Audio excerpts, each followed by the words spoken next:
अपनी ही चीख सुनकर चांदनी ने घबराकर अपनी आंखें खोल दी। उसका सिर चकरा रहा था और उसे अपनी आंखों के सामने बहुत कुछ नजर आ रहा था।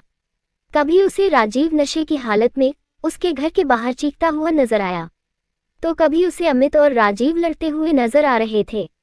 एक पल में उसे अपने चाचाजी बेहोश होकर गिरते नजर आए, तो दूसरे ही पल उसने खुद को राजीव की बाहों में बहुत खुश देखा। सिर दर्द की वजह से उसने अपनी आंखें बहुत कसकर बंद कर ली, पर तभी उसने खुद को अपने कमरे में देखा, जहां वो जमीन से टिककर फर्श पर बैठी रो रही थी। उसके कानों में राजीव की आवाज गूंज रही थी, इसलिए उसने अपने कानों पर अपने हाथ रखे हुए थे। तभी अनु उसके कमरे में आई। उन्हें देखते ही चांदनी ने तुरंत अपने आंसू पोंछ लिए और उठकर खड़ी हो गई।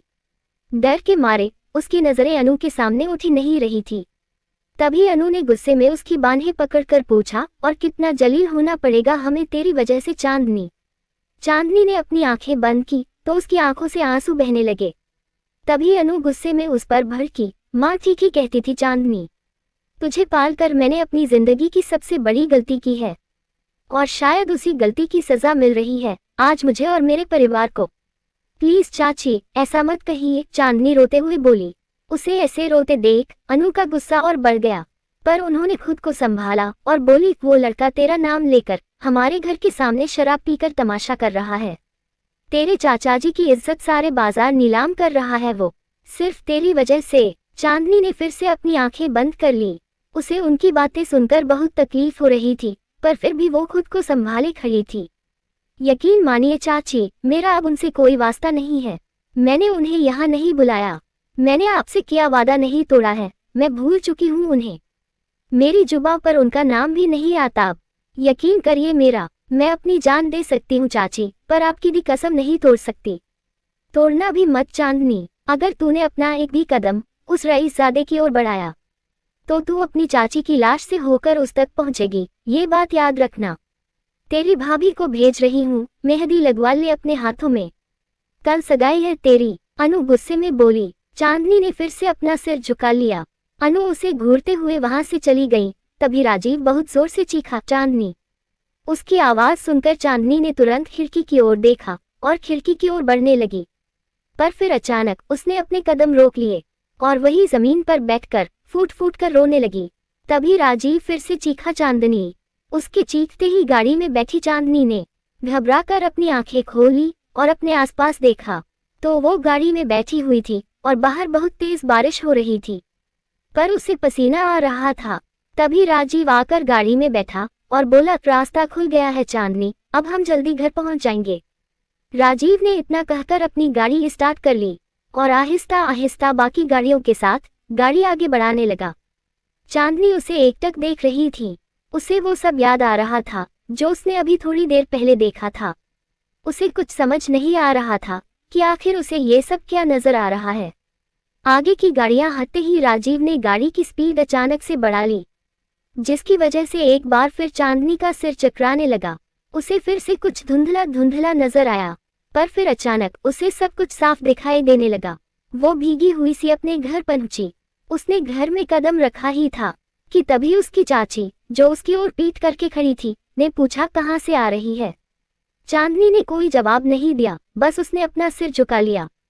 अनु ने फिर से अपना सवाल दोहराया, मैंने तुझसे पूछा कि तू कहाँ गई थी चांदनी।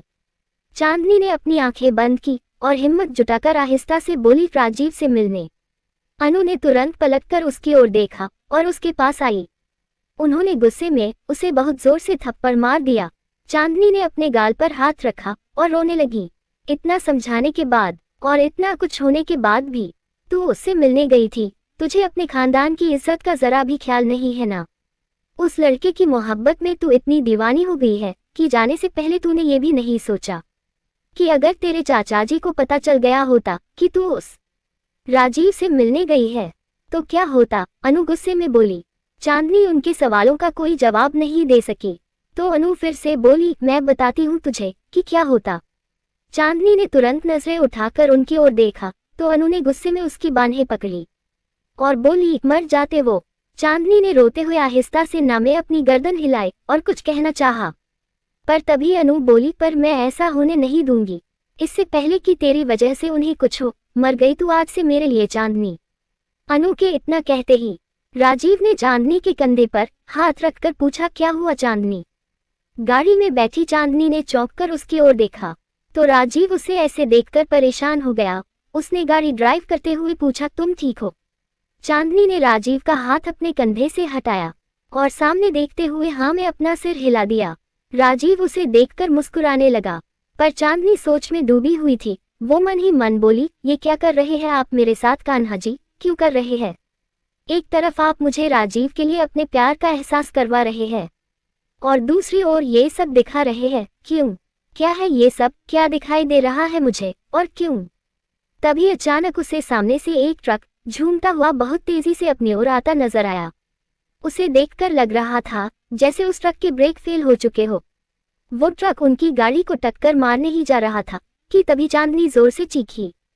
उसकी चीख सुनकर राजीव ने घबराकर अपनी गाड़ी पर ब्रेक लगा दिया। क्या हुआ चांदनी? उसने चांदनी के कंधे को छूकर पूछा। चांदनी ने घबराकर उसकी ओर देखा और फिर उसके चेहरे को छूकर पूछा, राजीव आप ठीक है ना? वो मैं। उसने इतना कहकर सामने देखा पर सामने कोई नहीं था। राजीव ने अपने चेहरे पर रखी उसकी हथेली को पकड़ा और सामने देखकर बोला, कुछ नहीं है वहाँ, देखो। चांदनी ने फिर से सामने देखा तो सड़क एकदम सुनसान थी। उसने अपनी आंखें बंद करके सुकून की सांस ली। तभी राजीव उसके चेहरे को छूकर बोला, लगता है थक गई हो, थोड़ी देर सो जाओ, मैं गाड़ी धीरे ड्राइव करूंगा। चांदनी ने मुस्कुराने की कोशिश करते हुए आहिस्ता से अपनी गर्दन हिला दी और फिर से सामने देखने लगी। उसे बहुत घबराहट हो रही थी। तभी एक ट्रक उसी तरह से झूलते हुए जैसे उसने अभी थोड़ी देर पहले देखा था बहुत तेजी से उनकी ओर बढ़ता नजर आया उसे। वो जोर से चीखी। राजीव ने तुरंत सामने देखा और झटके से अपनी गाड़ी बाएं मोड़ ली। ट्रक तेजी से आगे निकल गया पर चांदनी ने घबराकर अपनी आंखें बंद कर ली। राजीव ने तुरंत सड़क के किनारे अपनी गाड़ी रोकी। चांदनी तुम ठीक हो? तुम्हें कहीं चोट तो नहीं लगी? राजीव ने उसे पकड़ते हुए पूछा। चांदनी ने अपनी घबराई हुई नजरों से उसे देखा तो राजीव उसके सामने सही सलामत था।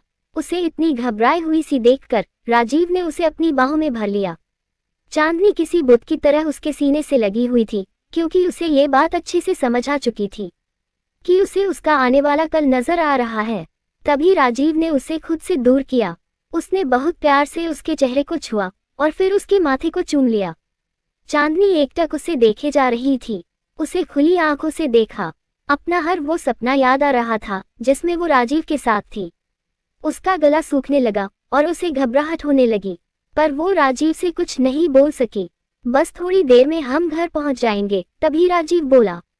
चांदनी बिना उससे कुछ कहे सामने की ओर देखने लगी। राजीव ने मुस्कुराते हुए फिर से गाड़ी स्टार्ट कर ली।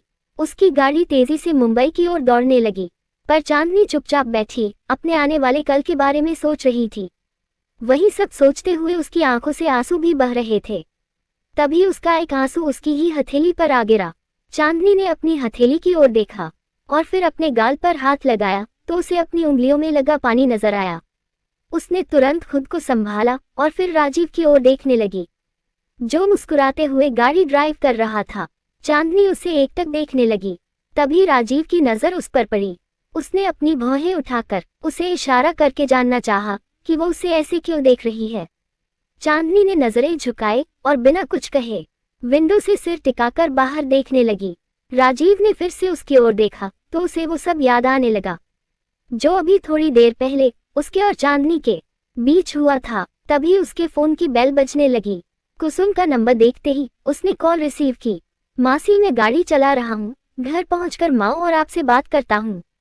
ठीक है बेटा, कुसुम के इतना कहते ही उसने कॉल कट कर दी और गाड़ी की स्पीड बढ़ा दी।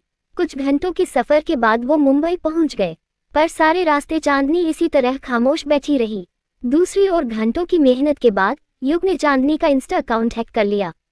उसके चेहरे पर तीखी सी मुस्कुराहट आ गई। मनमीत भी खुशी से उछल पड़ा और उसने युग को गले लगा लिया। फाइनली आई डिड इट, युग बोला। मनमीत ने तुरंत उसकी ओर देखा। युग, अब हमारे पास चांदनी की ढेर सारी तस्वीरें और रील्स है। मैं अभी कुछ एडल्ट वीडियो डाउनलोड करता हूँ, एडिटिंग करके हम उसके अकाउंट पर डाल देते हैं। नो मनमीत, नो, युग गुस्से में उसे उंगली दिखाकर बोला। मनमीत हैरानी से उसे देखने लगा तो युग उसे घूरते हुए बोला, मैं चांदनी से भले बेइंतहा नफरत करता हूँ मनमीत, पर उसके साथ ऐसा कभी नहीं कर सकता। उसकी तो क्या, मैं किसी लड़की के साथ इतनी गिरी हुई हरकत नहीं कर सकता। अगर ऐसा किया मैंने तो मैं खुद अपनी ही नज़रों में गिर जाऊंगा, और अगर मेरे पापा और डैड को पता चल गया कि मैंने ऐसा किसी लड़की के साथ करने का सोचा भी था तो मुझे गोली मार देंगे दोनों। मुझे सिर्फ उसे और उसके भाई को मेरी फैमिली से दूर रखना है, और उसके लिए सिर्फ तेरी वाली वीडियो क्लिप ही बहुत है। इससे ज्यादा और कुछ नहीं करूंगा मैं। और खबरदार मनमीत, जो तूने भी ऐसी कोई घिनौनी हरकत की तो मैं खुद पुलिस स्टेशन जाकर तेरे खिलाफ एफआईआर करवा दूंगा, समझा? समझ गया बॉस, हम ऐसा कुछ नहीं करेंगे। मनमीत के इतना कहते ही युग ने चांदनी का इंस्टा अकाउंट लॉग आउट किया और बोला, अभी धमाका करने का सही वक्त नहीं आया है, हमें सही वक्त का इंतजार करना होगा। मनमीत ने सिर हिला दिया। दूसरी ओर राजीव ने घर पहुंचकर अपनी गाड़ी रोकी और चांदनी की ओर देखा, जो अभी भी चुपचाप बैठी खिड़की से बाहर देख रही थी। उसने चांदनी के कंधे को छुआ और बोला, हम घर पहुंच गए चांदनी। चांदनी ने जैसे कुछ सुना ही नहीं, वो अभी भी बुत बनी बैठी हुई थी। राजीव उसे ऐसे देखकर सोच में पड़ गया और उसने फिर से उसका कंधा थपथपाया। चांदनी? हाँ, चांदनी ने चौंक कर पूछा।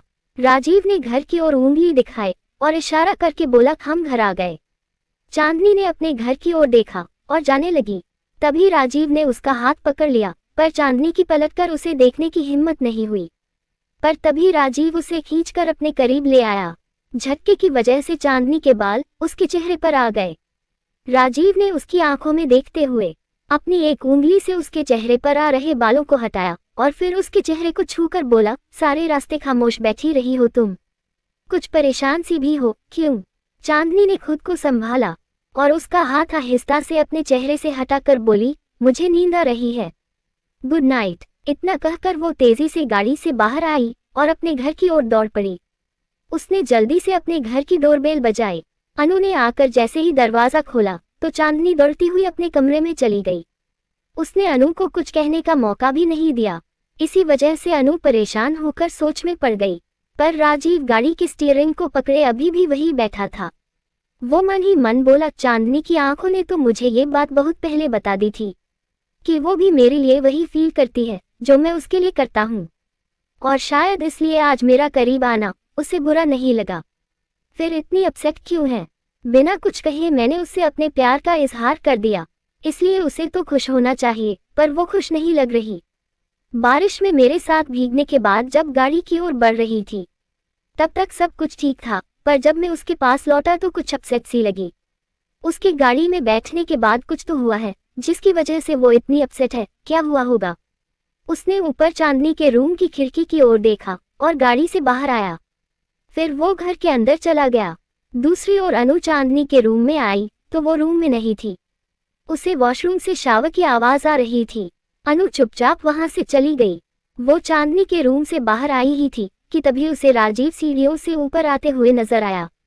राजीव, तुम दोनों बहुत लेट हो गए बेटा, काम ज्यादा था क्या? अनु ने पूछा। राजीव ने मुस्कुराते हुए जवाब दिया, नहीं आंटी, काम तो दोपहर में ही खत्म हो गया था, पर रास्ते में एक ऑयल का टैंकर पलट गया था जिसकी वजह से हम लेट हो गए, और वहां बारिश भी तेज हो रही थी, तभी तुम दोनों भीग गए, अनु बोली।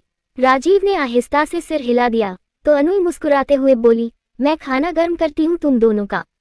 नहीं आंटी प्लीज, रास्ते में खा लिया था हमने, इसलिए मुझे तो भूख नहीं लगी है, पर आप चांदनी से पूछ लीजिए, शायद उसे खाना खाना हो। राजीव फट से बोला और अपने कमरे में जाने लगा।